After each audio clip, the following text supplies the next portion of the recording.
జై గురుదత్త శ్రీ గురుదత్త. సాధారణంగా మనం ఈ భౌతిక ప్రపంచంలో చూస్తూ ఉంటాం. మరణం అనే మాటను జీర్ణించుకోలేనటువంటి వ్యక్తులు చాలామంది ఉంటారు. మరణం అనే మాట అంటేనే భయపడిపోయి దాని గురించి అస్సలు వినకుండానే వదిలేసేటటువంటి వ్యక్తులు కూడా సమాజంలో ఉంటారు.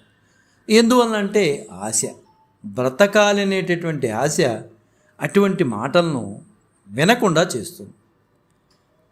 వాస్తవానికి మనం మాట్లాడుకున్నట్లయితే మనిషి పుట్టడం, పెరగడం, మరణించడం ఇవన్నీ కూడా సహజంగా ప్రకృతిలో జరిగేటటువంటి విషయాలండి. మనిషి పుట్టడాన్ని వింటాం, అతని ఎదుగుదలని వింటాం, కానీ మరణం అనే మాటని తట్టుకోలేము. సాధారణంగా 180% మంది మరణం గురించి చెప్తుంటే అదేదో ఇబ్బందికరమైన వాతావరణంగా దాన్ని పక్కన పెట్టేస్తారు. ఇది ఒక సహజ దశ అని అర్థం చేసుకోలేరు. మరణించి మట్టిలో కలిసిపోవడాన్ని జీర్ణించుకోలేరు. అలా జీర్ణించుకోలేని వ్యక్తుల్లో ఈరోజు మనం ఒక వ్యక్తి యొక్క జీవన విధానం గురించి మనం మాట్లాడుకుంటున్నాం. సుబ్రహ్మణ్యం అనే వ్యక్తి తన ఇంట్లో కొంతమంది చనిపోయిన తర్వాత, తన కళ్ళెదురుకుండా చనిపోయిన తర్వాత ఎంతో బాధాతప్త హృదయంతో చిన్ననాటి నుండి ఉంటాడు. తన కళ్ళెదురుకుండానే తండ్రిని పోగొట్టుకుంటాడు, తన కళ్ళెదురుకుండానే మేనమామను పోగొట్టుకుంటాడు, తన కళ్ళెదురుకుండానే అమ్మమ్మని పోగొట్టుకుంటాడు. ఇలా చాలామంది తన కళ్ళెదురుకుండా చనిపోతున్నప్పుడు తనకి ఒక బాధ అనేది బయలుదేరుతుంది. ఆ బాధలోంచి ఒక ఆలోచనకు వస్తాడు. ఏంటి ఆలోచన? సుబ్రహ్మణ్యం ఎలా ఆలోచించాడు అంటే, వీళ్ళందరూ చనిపోతున్నారు, అసలు ఇక్కడుంటేనే, ఈ భూమి మీద ఉంటేనే మనం చనిపోతామా? ఈ భూమి మీద కాకుండా వేరే ప్రాంతంలో ఉంటే చనిపోకపోవచ్చు కదా అనే ఆలోచనలోకి సుబ్రహ్మణ్యం వెళ్ళిపోతాడు. వెళ్ళిపోయి తను ఏమంటాడంటే, మరణం లేని ప్రదేశం ఈ విశ్వాంతరాళాల్లో ఎక్కడో ఉండి తీరాలి, కాబట్టి మరణం లేని ప్రదేశానికి నేను వెళ్ళిపోవాలి అని దృఢనిశ్చయంగా ఉండిపోతాడు. అతను ఖచ్చితంగా వెళ్ళిపోవాలి. ఒకరోజు ఇంటి నుంచి బయలుదేరిపోతాడు.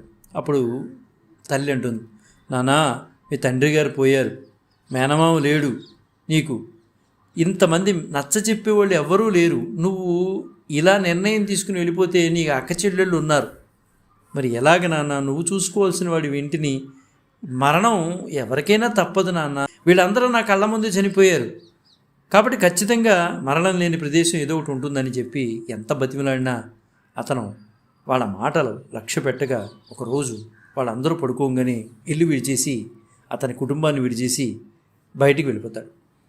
వెళ్ళిపోయి ఏం చేస్తాడు, ఏం చేయాలని మనసులో ఉంది అతనికి? మరణం లేని ప్రదేశం. ఇంకో కాన్సెప్ట్ అతనిలో ఏమీ లేదు. మరణం లేని ప్రదేశం ఎక్కడుందో ఒకరు, ఎవరిని కనుక్కోవాలో కూడా అతనికి తెలియదు. అంటే ఇంట్లో వెళ్ళిపోవాలి, నేను కనుక్కోవాలి, కనిపించిన వాళ్ళందరినీ అడగాలి, మహానుభావులు ఎవరవుతున్నారో వాళ్ళని పట్టుకుని అడగాలని సుబ్రహ్మణ్యం కొన్ని రోజులు ప్రయాణించి మరణం లేని చోటు గురించి కనిపించిన వాళ్ళందరినీ ప్రశ్నిస్తూ సమాధానం రాకుండా, పట్టుదల వదలకుండా అలా సాగిపోతూనే వెళుతున్నాడు. అలా ఒకరోజు వెళుతూ ఉంటే ఎదురుకుండా ఒక పెద్ద గుట్ట కనిపించిందండి. అది రాళ్లతో నిండి ఉన్నటువంటి గుట్ట. ఆ గుట్ట మీద ఎవరున్నారు? తెల్లటి గడ్డ ఉన్న ఒక ముసలి వ్యక్తి ఆ రాళ్లను తోపుడు బండిలో నింపి తీసుకుపోతున్నాడు. సుబ్రహ్మణ్యం ఆ ముసలి వ్యక్తితో మాట్లాడాడు, వెళ్ళి దగ్గరికి వెళ్ళి మాట్లాడాడు. ఎందువల్లంటే అతను చూస్తుంటే వయసు ఎక్కువ ఉన్నవాడు, ఖచ్చితంగా ఇతను ఏదన్నా మన ప్రశ్నకి సమాధానం చెప్పగలుగుతాడని చెప్పి ఆ వ్యక్తితో, అయ్యా మరణం లేని చోటు గురించి మీ దగ్గరికి వచ్చాను తెలుసుకుందామనంటే, ఆ ముసలతను ఆ సంగతి అయితే తెలియదు, కానీ ఈ గుట్టలోని రాళ్లను తీసేసి తదును చేసేంత వరకు నేను బతుకుతాను, నువ్వు నాతో పాటే ఉండు అన్నాడు, బతుకుతావు అన్నాడు ఆ ముసలతను. అప్పుడు వెంటనే సుబ్రహ్మణ్యం అన్నాడు, ఎన్నాళ్ళు అవుతుంది మరి అన్నాడు. ఏమోనయ్యా 100 సంవత్సరాలు అనుకుంటా, 100 సంవత్సరాలు పట్టొచ్చు అని ఆ ముసలతను సుబ్రహ్మణ్యానికి సమాధానం చెప్పాడు. అయితే 100 సంవత్సరాల తర్వాత నేను చనిపోతానన్నమాట. అవుతే ఖచ్చితంగా నాయన ఇది 100 సంవత్సరాలు పడుతుంది, ఇది అయిపోయిన తర్వాత చనిపోతావు నువ్వు అంటాడు. అయితే నేను వెళ్ళిపోతానండి, నేను ఇక్కడ ఉన్నాను, అసలు మరణం లేని చోటు గురించి నేను వస్తే మీరు 100 సంవత్సరాల తర్వాత చచ్చిపోతారంటారేంటి, అవసరం లేదు అని చెప్పేసి అక్కడి నుంచి అతను వెళ్ళిపోతాడు. మరుసటి రోజు ఒక అరణ్య మార్గంలో వెళుతూ ఉంటే మళ్ళీ ఒక ముసలతను చెట్టును నరుకుతూ కనిపించాడు. మళ్ళీ సుబ్రహ్మణ్యం అతని దగ్గరికి వెళ్ళి ఆ ముసలతను అడుగుతాడు, అయ్యా, మరణం లేని చోటు గురించి నేను తిరుగుతున్నాను, మీకేమన్నా తెలుసుంటే చెప్పండి దయచేసి ఈ అరణ్యంలో అంటే. ఆ వృద్ధుడు కూడా ఆ సంగతి ఏమో నాకు తెలియదు, కానీ ఈ అడవిని నరికే పనిలో ఉంటే చాలా కాలం జీవించవచ్చు అని అన్నాడు. వెంటనే సుబ్రహ్మణ్యం అన్నాడు, ఎన్నాళ్ళు జీవించవచ్చు అన్నాడు.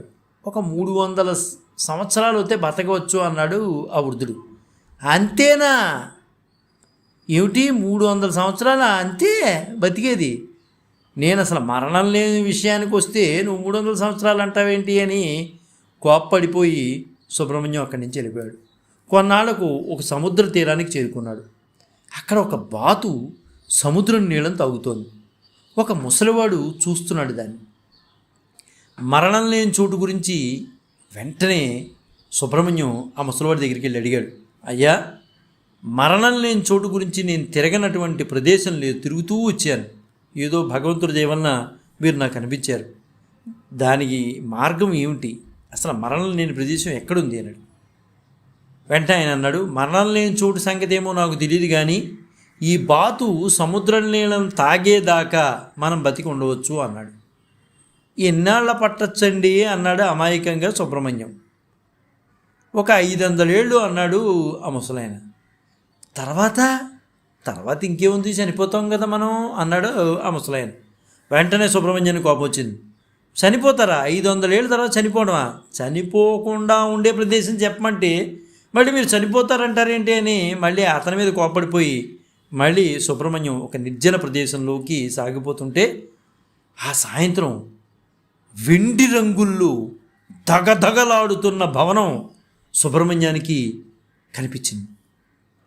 వెంటనే అక్కడ చెట్లు అన్నీ కనిపిస్తున్నాయి. ఆ చెట్లను ఇలా తీసి చూస్తే తగతగలాడుతున్నటువంటి భవనం కనిపించింది సుబ్రహ్మణ్యానికి. వెంటనే సుబ్రహ్మణ్యం అక్కడికి వెళ్ళిపోవాలనుకున్నాడు. సుబ్రహ్మణ్యం వెళ్ళి తలుపు తట్టాడు. మోకాళ్ళ దాకా తెల్లటి గడ్డం ఉన్నటువంటి వృద్ధుడు తలుపు తెరిచాడు. వెంటనే ఆ తలుపు తెరంగానే సుబ్రహ్మణ్యం, అయ్యా, మరణం లేని చోటు ఎక్కడో చెప్పండి అయ్యా, దాని గురించి ఎంతగా నేను పరితపిస్తున్నాను అంటే. ఇదే నువ్వు నిర్మలంగా ఉండవచ్చు, ఆ మరణం లేని చోటు ఎక్కడో కాదు, ఇదే, లోపలికి రా అన్నాడు ఆ ముసలివాడు. ఆయన లోపలికి ఆహ్వానించాడు. నిద్ర, ఆహారం, ఆకలి వేటితోనూ నిమిత్తం లేకుండా హాయిగా ఉల్లాసంగా కాలం సాగిపోయింది. ఒకరోజు సుబ్రహ్మణ్యం ఏమనుకున్నాడంటే, మా కుటుంబం వాళ్ళని చూడాలండి, నేను చాలా కాలం అయింది, ఆ సమయం ఏంటో నాకు తెలియదు, ఎన్ని కాలాలు అయ్యాయో నాకు తెలియదు, ఒకసారి వెళ్తాను వాళ్ళ దగ్గరికి అన్నాడు. వృద్ధుడు అన్నాడు, వాళ్ళు ఎప్పుడో చనిపోయారు నాయనా, నువ్వు మరణం లేని ప్రదేశంలో అడుగు పెట్టావు, వాళ్ళు ఎప్పుడో చనిపోయారు కదా అన్నాడు. పోనీలేండి, నేను ఒక్కసారి మా ఊరు చూసొస్తానండి అన్నాడు. వృద్ధుడు అప్పుడు ఏమన్నాడంటే, చాలా జాగ్రత్త సుమా, నీకు ఒక తెల్ల గుర్రాన్ని ఇస్తున్నాను, వెళ్ళిరా, కానీ ఎట్టి పరిస్థితుల్లో మాత్రం ఆ గుర్రం మాత్రం దిగకు, నీ ఊర్లో కూడా గుర్రాన్ని మాత్రం దెక్కు, గుర్రం నుంచి నీ ఊళ్ళో కూడా నువ్వు దెక్కు, అలా గుర్రం మీద వెళ్ళి చూసేసి మళ్ళీ వచ్చేసేయి అన్నాడు. సరే, సుబ్రహ్మణ్యానికి ఉత్సాహంగా గుర్రం ఎక్కి వాయువేగంతో తన ఊరు చేరుకున్నాడు. కానీ మారిపోయిన పరిసరాలతో కలతపడిపోయాడు. అక్కడ ఉన్న వాళ్ళు ఎవరో కనిపిస్తున్నారు. ఏమండి బలనవాళ్ళు అంటే, ఇప్పుడెక్కడా, చాలా కాలం అయింది, వాళ్ళు బహుశా 100 సంవత్సరాల పైన అయి ఉండాలి అని అక్కడ వాళ్ళు అంటున్నారు అన్నమాట. ఏమిటో అతనికి అర్థం కావట్లా. గుర్రం మీద సాగుతూ, అయ్యయ్యో, నేను ఏమిటి అసలు, నాకు ఏ సంవత్సరాలు, ఎన్నో సంవత్సరం కూడా చెప్పలేకపోతున్నాడు. అతను ఏమీ చెప్పలేకపోతున్నాడు. పరిసరాలను చూసి కలతపడ్డాడు. వెంటనే అక్కడ ఉండకూడదని నిశ్చయించుకున్నాడు.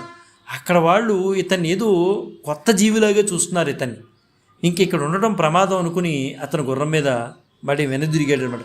అందరూ చనిపోయారు, ఎన్నో సంవత్సరాలు అయిపోయింది, ఏమిటో తెలియట్లేదు, తన ఇల్లు ఎక్కడో తనే గుర్తుపట్టలేని పరిస్థితిలోకి అయిపోయింది. సుబ్రహ్మణ్యం గుర్రం మీద సాగిపోతూ ఉంటున్నాడు.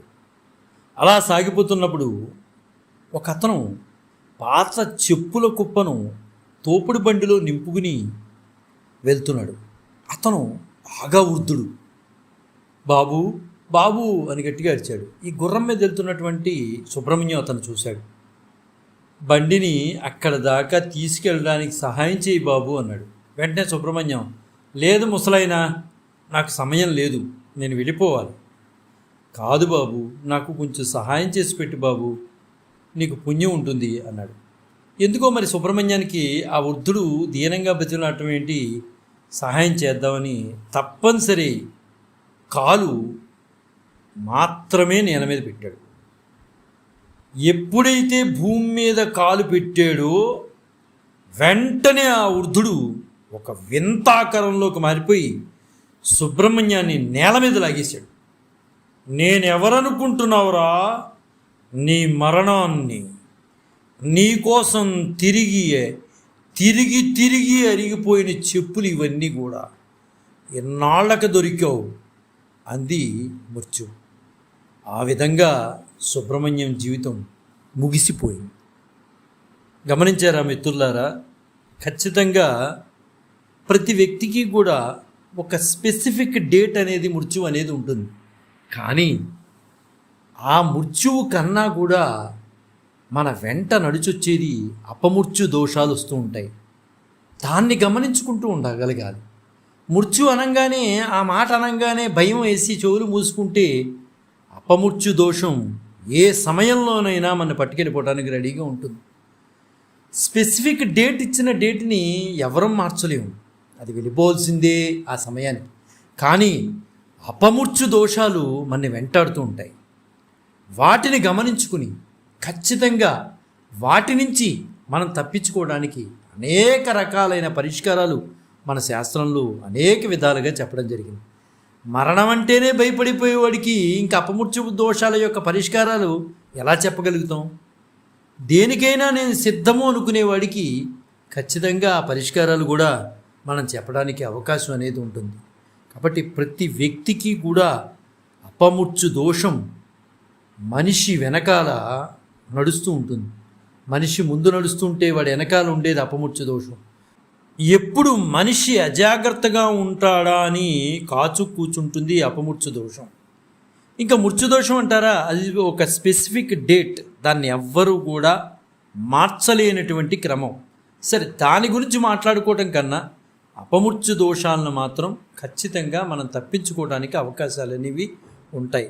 కాబట్టి సహృదయంతో ప్రతి విషయాన్ని కూడా గమనించుకుంటూ మనం ముందుకెళ్ళడానికి ప్రయత్నం చేయాలి తప్పించి, ఏదో మరణం గురించి చెప్పారు కదా అని చెవులు మూసుకు కూర్చుంటే అది మనకే ఇబ్బందికరమైన విషయంగా చివరికి తయారయ్యేటటువంటి అవకాశం ఉంటుందని భావిస్తూ, జై గురుదత్త, శ్రీ గురుదత్త, శ్రీపాద శ్రీవల్లభ చరణదాసుడు, మానికొండ రాజశేఖర శర్మ, రాజమహేంద్రవరం. స్వస్తి.